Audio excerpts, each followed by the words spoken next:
Assalamualaikum warahmatullahi wabarakatuh. Selamat malam teman-teman online sama teman-teman offline yang ada di Santren Delik pada acara Ruang Dialog pada malam hari ini. Ini udah pada tahu nggak sih judul Ruang Dialog pada malam hari ini apa? Udah ada yang tahu? Kakak-kakaknya cantik di depan udah tahu? Apa Kak? Fatherless, betul sekali. Karena judulnya tentang fatherless, ini saya mau ditemani oleh calon ayah. Walaupun belum ada pendampingnya kan tetap jadi calon ayah ya. Langsung aja aku panggil Mas Bambang.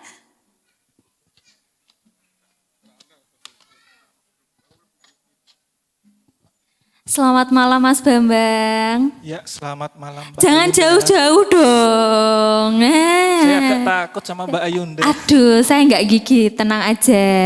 Iya, di depan enggak, kalau di belakang. Aduh, Mas Bambang jangan malu-malu gitu. Iya. Santai, kalem. Oke, Mas Bambang, ini kan kita sedang membahas tentang fatherless ya, Mas Bambang ya. Betul sekali. Dari segi laki-laki, menurut Mas Bambang fatherless itu apa sih? Kalau dari bahasa Inggrisnya fatherless berarti less itu kurang, father itu bapak. Berarti kurangnya peran bapak dalam pendidikan anak di rumah. Oh begitu ya. Ini mau langsung jadi pembicara aja atau gimana ya? Kayaknya lebih enak deh. Jangan. Oh, Saya jangan. magang di sini. Oh magang. Oke, mungkin kita panggil pembicara kita, Mas Ganteng. Kok Mas, jangan kakak aja biar muda ya. Kakak Ivan N. Saputro, founder dari Binar Kalbu Psikologi. Kasih applause. Selamat malam Mas Ivan. Waalaikumsalam. Aku ki ternyanyi kue ngundang Mas Bambang lho. Mas Bambang. Loh, kok terngiang-ngiang no? Aduh, aku salah. Nadanya salah ya. Mas Bambang dipegang tau miknya toh. Kok ngundang aku rak ngono? Mas Ivan. Oh iya, wes, Aduh, alhamdulillah. Alhamdulillah. Sangu turu. Sangu turu. Asik. Podo kancane. Cek sound dulu, cek sound. Coba. Tes 1 2. Oh, udah. Oke. Cek. Oke, sebelum kita mulai ruang dialog pada malam hari ini, aku mau kasih informasi penting untuk teman-teman yang udah datang di Santren Delik yang offline. Jadi untuk kalian yang mau konseling gratis, caranya gampang banget. Dengan cara follow IG-nya Santren Delik dan Binar Kalbu Psikologi, foto acara ruang dialog Santren Delik, kemudian tag IG Santren Delik dan Binar Kalbu Psikolog, tulis yang menjadi problemmu via DM, curhatan yang terpilih nanti akan mendapatkan janji temu untuk konseling. Jadi kalian bisa foto backgroundnya kita, habis itu nanti diupload di story, di tag Santren Delik dan juga Binar Kalbu Psikologi. Oke, kita kembali ke topik. Mungkin Mas Bambang yang duluan karena ini tentang fatherless bukan motherless. Monggo silakan. Ini saya manggilnya abang aja ya, biar kelihatan lebih Abang. berwibawa. Oke. Abang. Abangan. Abangan. Ya, malam Abang Ivan. Ya, Abang Bambang. Oh ya, karena malam ini temanya Fatherless Generation, ini tema yang relate banget di Indonesia. Mungkin karena hakikat ayah sebagai tonggak utama dalam agama. Untuk itu Abang Ikhwan bisa memberikan tanggapan bagaimana Kondisi mungkin Indonesia saat ini, mungkin entah laki-laki atau wanita. Kalau menurut saya kalau di pihak wanita itu kayak pernah dengar cerita itu dia dari kalangan orang kaya, si anak ini orang kaya, tapi mereka mencari sugar daddy. padahal orang kaya. Nah, mungkin kalau sisi cewek mungkin terjadi seperti itu karena kurangnya kasih sayang dari pihak ayah. Kalau dari sisi cowok mungkin menurut saya jadi playboy, jadi apa namanya yang nggak modal itu apa namanya? Mokondo. Nah itu modal konsisten. Bukan saya yang ngomong ya, dia yang ngomong. Ya, itu- Saya sudah diem loh. Ya dari Itu. media sosial kan gitu kata-katanya. Kalau dari sisi anak kayak gitu, ini ditanggapi dulu Mas. Kalau dari sisi anak kan kayak gitu, nanti dari sisi ayah kita urai lagi. Kalau dari sisi anak, dari cerita-cerita bahkan teman-teman saya itu juga ada yang kayak bener-bener karena kehilangan sosok ayah dia kayak feeling lonely banget. Dia nggak bisa kalau nggak pacaran, nggak bisa kalau nggak punya gebetan. Itu gimana Mas? Gini, sebenarnya tadi kan udah di-spill ya sama Mbak Ayu bahwa ternyata ketika ada anak yang kekurangan figur seorang bapak, akhirnya salah satu dampaknya adalah nanti dia mau cari om-om, akhirnya jadi ani-ani ya. Sekarang istilahnya ani-ani. Iya, kan ya. ani-ani. Kan gitu. Ini salah satu dampaknya. Cuman sebelum nanti kita ngomongin tentang dampak anak, kita coba tarik dulu. Apa sih itu fatherless generation ya? Kita mulai dari generasi dulu. Jadi ini yang ini ya, sebenarnya kalau misalkan apa-apa kita generasikan, apa-apa digenerasikan, nek muridku lebih akhirnya kita lebih banyak mengkotak-kotakan. Apa sih generasi itu? Jadi generasi itu adalah orang yang lahir di tahun yang sama dan merasakan pengalaman yang sama. Oh ternyata ketika aku lahir di tahun 2000, ngenom-nom kayak aku. Tahun 2000 ternyata ada temanku juga yang merasakan itu. Oh berarti kita satu generasi ya. Oh generasi kita ada generasi fatherless. Nanti ada generasi Z, ada sandwich, ada generasi X, pola. Alfa, beta, gamma. Nah itu akeh banget ya. Tapi intinya generasi adalah dia lahir di tahun yang sama. Lalu mengalami kejadian dan rasa yang sama, perasaan yang sama. Itu namanya generasi dulu. Nah kalau kita ngomong tentang fatherless, sebenarnya fatherless ini kan satu sosok ayah yang kurang figurnya di dalam keluarga. Terutama dalam pengasuhan. Tadi aku dengar dari Abang Bambang juga bilang bahwa fatherless itu bla bla bla. Wih keren banget iki aku. Sangar ki pas Bambang ki ngono. Sinau ning ndi batinku ngono. Sinau ning ndi ki. Kan gitu kan ya. Nyontek sih. Ya, jadi fatherless itu ya ini sosok ayah yang tidak berperan baik atau optimal di dalam keluarga termasuk dalam pengasuhan. Tapi ingat sih, jadi gini loh, jangan sempit dalam berpikir ya. Oh berarti ini tentang kalau temanya fatherless, si laki-laki akan direfleksi atau ditelanjangi di tema ini. Perempuan juga sama. Ya, jadi yang perempuan jangan, aku aman ora dibahas iki. Enggak, ini kayaknya ada perempuan, ada sosok-sosok perempuan atau ibu atau istri nanti juga mempengaruhi adanya fatherless. Jadi fatherless itu ada dua macam lah ya. Yang pertama, dia jadi fatherless gara-gara karakter yang dibawa sebelum dia menikah. Dia yang cuek. Biasanya kalau cuek karena apa? Ya karena dia itu dibesarkan di keluarga yang komunikasinya pasif antara anak sama bapak atau sama orang tua ketika dia masih kecil, kan gitu. Nah, yang kedua bisa jadi ketika dia jadi ayah yang fatherless gara-gara tidak dihargai oleh anggota keluarga yang lain, termasuk pasangannya atau istrinya atau anaknya. Sing kudune aku ngomong, sing kudune aku ngarake sebagai imam tadi, aku adalah kepala keluarga karena nggak pernah dianggap atau tidak pernah tidak pernah diikuti karena mungkin istrinya yang paling lebih dominan, akhirnya dia wis lah karepmu lah. Bener gak? Bener. Ya, satu itu. Yang kedua, bisa jadi fatherless ini karena dia itu terlalu sibuk di luar rumah karena mencari nafkah. Nah, kita lihat dulu nafkah itu apa? Nafkah itu adalah fase di mana dia bekerja harus memenuhi kebutuhan. Tapi ingat, ini bukan keinginan. Kebanyakan, nyun sewu maaf, untuk calon istri dan yang sudah menjadi istri sekarang, nanti keinginan dimasukkan ke nafkah.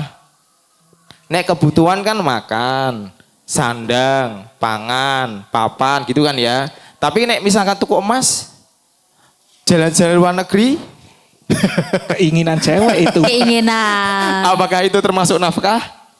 Bukan sih. Nah, Biasanya kedok sih itu. ketika itu kok dimasukkan ke nafkah, ketika beli emas, beli kalung rantai kapal gitu. Opo ngono kae dimasukkan ke nafkah. Yo akhirnya kan si bapak ini akan bekerja keras bagaimana caranya aku bisa memenuhi keinginan istriku kan gitu. Akhirnya apa? Dia akan mengoptimalkan waktunya untuk di luar mencari nafkah, mencari uang sehingga dia berpikir, "Oh, keluargaku akan bahagia ketika materi ini tercukupi." Akhirnya nggak ada waktu juga di situ. Benar nggak? Bener. Kan gitu. Iya. Nah, terus nek wis ngono dampaknya apa? Bisa jadi ke anak. Seperti yang disampaikan Mbak Ayu tadi. Untuk laki-laki, untuk anak laki-laki yang kena fatherless, biasanya dia tidak punya daya juang yang tangguh. Jiwanya ciut, gampang baperan, gampang putus asa. Tapi untuk anak perempuan apa yang terjadi? Dia tidak punya figur pasangan nantinya. Aku pengen punya pasangan itu yang seperti apa? Biasanya, satu, dia tidak pengen punya pasangan seperti bapaknya. Karena bapaknya sosok yang fatherless. Kan gitu. Atau yang kedua bisa jadi karena dia nggak punya, berarti dia random. Wes pokoknya ono sing nyedaki aku, ono sing nyenengke aku. Yuk kita jalan. Dajilah si ani-ani itu. Ya kan? Bener. Oke. Dari situ dulu pengantarku. Ada yang mau sampaikan atau ditanyakan boleh? Silakan, ada pertanyaan titipan sepertinya, Mas. Oh iya. Ini titipan dari teman online kita. Di antara sekian banyak dampak dari fatherless, saya merasa child grooming juga termasuk di dalamnya. Kira-kira ada tidak solusi pencegahan agar tidak terjadi pola asuh seperti yang terjadi kepada anak karena kita tidak bisa mengawasi selama 24 jam non-stop. Kira-kira bagaimana? Ini kasusnya basic itu, kasusnya. Sing yang dijelaskan sama teman-teman online. Intinya, Dia kan punya anak. Terus karena dianya bekerja ya, atau dia lebih fokus ke nafkah ya. ya fokus Terus, ke nafkah. Heeh. Akhirnya kan pola asuhnya mulai mengarah ke fatherless. Oke. Terus Cara untuk mencegah fatherless terjadi itu gimana? Karena kan setiap orang tua tidak bisa 24 jam bersama anak, apalagi yang bekerja. nek menurutku hidup itu pilihan sih, Bang. Kamu lebih fokus untuk mementingkan bahwa keluarga yang paling utama atau finansial kan gitu. Kalau misalkan finansial ya jadinya tadi nafkah itu adalah memenuhi kebutuhan dan keinginan. Nah ini balik lagi sama istrinya piye. Kan gitu kan ya. Tapi kalau misalkan ya wes ya pokoknya nanti bisa makan aja, bisa makan, ini asuran-asuran aman segala macam. Selain itu kamu sosokmu ya sebagai ayah yang harus kamu turunkan ke anak. Kan balik lagi sama kebijakannya kan. Ini mana yang harus diprioritaskan antara ini sosoknya dia sebagai ayah atau sebagai suami yang di dalam rumah atau dia tuh ditendang wis metuno wis penting balik-balik go duit. Sepenting aku toko emas aku iso jajan luar negeri itu banyak kasus juga itu. Nah, ini kan maksudku gini. Kasus-kasus psikologis itu tuh atau kasus-kasus kehidupan itu tidak ada yang nek menurutku ya dari berapa aku 2011 itu hipnoterapi, aku jadi psikolog, maksudnya udah kurang lebih 5 tahun lah buka praktek kan. Jadi yang namanya satu kasus itu tuh masalah gak ada yang rumus pasti. Oh nek kasusnya iki kecemasan berarti nanti larinya ke sini, gak ada. Tergantung nih konteksnya gimana, terus nanti karakternya orangnya gimana, pola hidupnya yang seperti apa, barulah kita ambil benang merahnya untuk cari solusi atau versi terbaik untuk dirinya. Kan begitu. Tapi nek pertanyaan cuman aku adalah seorang ayah, anakku, aku punya anak, juru terus aku kerja ning jobo, piye carane iki aku gen ora dadi saya padres ila prioritasmu apa sebagai ayah. Kamu yang menafkahi, tapi dengan catatan nafkah beneran atau nafkah plus keinginan istri atau emang figurmu yang emang kamu mau optimalkan sebagai ayah atau sebagai pasangan. Kan gitu. Nah, ini yang mana dulu? Itu harus diperdalam lagi sih menurutku. Tarku nek misalkan langsung kita respon, itu nek kurang tepat kan aku yo ora enak iki. Oke. Lah kuwi kon sing takon to Mas, kon moto engko ketemu aku online apa offline. Ngono wae ya to. Enak Ini itu. Sapa kuwi? Udah dapat kesempatan langsung emas. Iki ini. Iki ono anu ya, santriwan wis ono 300 wong sing teko. Iki santriwati ini wis ono 256 lah ya tak hitung. Lah, salah siji sing takon kuwi kon moto wae engko ketemu aku online apa offline tatap muka. Nah, masuk itu. Oh, Anjani. Oh, ketahuan ini. Oke Mas, tadi aku dari pertanyaan itu ada satu kata-kata tentang child grooming. Nah, kebetulan kan ada beberapa kasus ya yang ya sensitif sih, maksudnya apa namanya ayah yang sama anaknya seperti itu terus. Seperti piye? Dolanan bendik Aku, bareng. aku takut loh ngomongnya. Yang ini. Iya, kan ada beberapa kasus seorang ayah kandung memperkosa Mencabuli. anaknya putrinya. Itu tuh apakah juga termasuk ayahnya itu juga fatherless, mbak, termasuk seorang fatherless atau dia mungkin dulu itu diasuh oleh seorang fatherless juga, apakah seperti itu, seperti rantai kematian yang tidak bisa putus atau gimana sih Mas? Lebih ke lingkaran setan sih itu, Mbak. Nah, soalnya ibu juga ada juga kasus ibu yang memperkosa anak laki-lakinya bahkan juga ada. Saya baru tahu loh.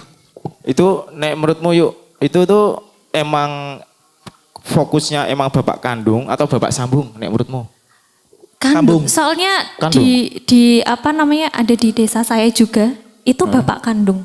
Oke, ini berarti nek misalkan kita tarik ke tema, berarti kan mungkin bapak itu waktu kecil tidak mendapatkan sosok ayah yang baik sehingga dia nggak ngerti aku jadi bapak ki kudune piye.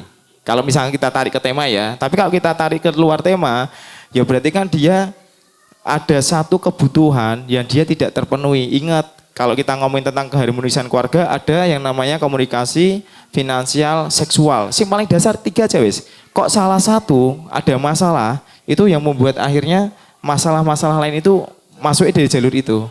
Ini kasusnya fisik iki. Ini kita harus lihat secara utuh. Nek misalkan apa ruang dialog iki nek studi kasus kira-kira apa yo? Kayak masuk itu ya. Ya, Bisa dibuat Masuk banget dengan itu. catatan yo si apa ya partisipan itu juga bersedia untuk kita gali, kita apa ya kita inquiry lah ya, kita perdalam lagi sehingga ini jadi satu pembelajaran untuk bersama. Agar apa? Ya agar rantai pola asuh yang negatif itu tidak turun kan gitu. Kan tapi yo balik lagi ya karena konteksnya room terapi itu kan juga privasi kan ya. Itu kan juga privasi. Jadi nek misalkan kene ya kudu legowatine tenan itu. Iya, benar. Karena kasus itu wakeh banget ya. Ternyata. Oke. Kalau aku lebih banyak nangannya itu bapak sambung, bukan bapak kandung. Bapak sambung. Heeh. Kalau bapak sambung kan ya emang nggak ada yang bisa dilogika ya. Maksudnya mereka tidak punya hubungan darah. Tapi kalau bapak kandung itu masih nggak bisa masuk di Iya. pikiran saya gitu. Nah, sedangkan kalau misalkan kenapa kok bapak kandung kok bisa gitu-gitu sama anaknya. Gitu-gitu. Gitu-gitu sama anaknya ya kayak ada satu kebutuhan yang tidak terpenuhi sehingga dorongan dasar, dorongan primitifnya manusia itu naik. Pernah dengar nggak? Dorongan dasar manusia itu apa? Makan, minum, seksual. Nah, seksual ini bukan tentang maaf hubungan badan enggak. Perhatian itu termasuk masuknya seksual, dihargai, diterima, itu termasuk. Makanya kan ada istilah ya, kalau nggak salah ya, itu ada istilah orang selingkuh opo-opo itu mulainya awalnya dari ketika dia dihiraukan. Jadi ketika kalian udah punya pasangan, entah itu masih berpacaran atau sudah menikah, jangan dihirauin lah pasangannya. Karena itu awalnya dari situ. Berarti kalau berjuang itu dihargai, bukan dicuekin. Nah, Iya jangan Ki- mengarah ke saya ya. Bang Bambang ki lagi nganu ki curhat ki. Oke, ya. oke. Partisipan pertama kita. Oke, nanti untuk teman-teman yang mau tanya, bisa disiapkan pertanyaannya. Sebelum itu kita dengarkan dulu satu lagu dari Semula ya.